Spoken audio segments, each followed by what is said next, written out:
Persecution. For many Christians, the word evokes images of Roman arenas or missionaries in the jungle long ago. But for tens of millions of believers around the globe right now, persecution is their daily reality. According to the U.S. State Department, Christians in more than 60 countries face persecution for their faith in Jesus. 75% of people on the planet today live in countries where persecution of Christians is the norm. 75%.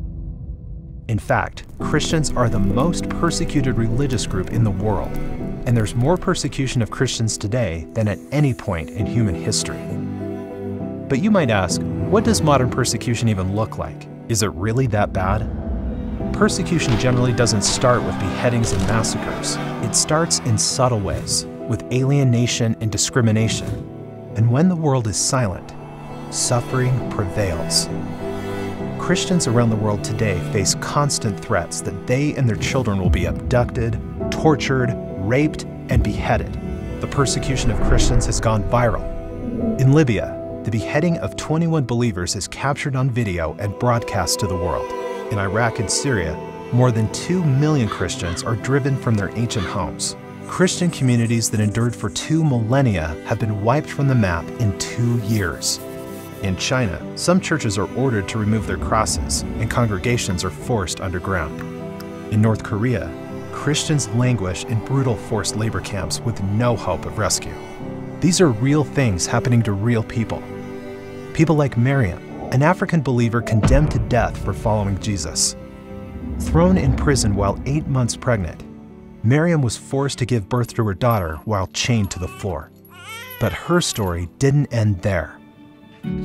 Christians around the world stood together and cried out until Miriam and her newborn daughter were released. In the words of Dietrich Bonhoeffer, silence in the face of evil is itself evil. And yet the world, and many of us in the church, have been silent.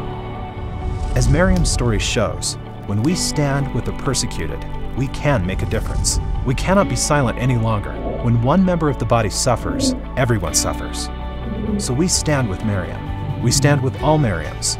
When our brothers and sisters suffer for Jesus, we stand with them so they won't stand alone. And when we do, we find ourselves inspired by their example.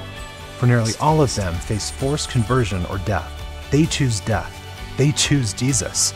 They are willing to die for what many Christians struggle to live for. But isn't it the same Jesus, the same Christianity? For 2,000 years, Christians have faced persecution. For 2,000 years, the church has thrived. Join us in a growing global movement to stand up for those who stand for Jesus. Stand with us as we stand for them. Take action today.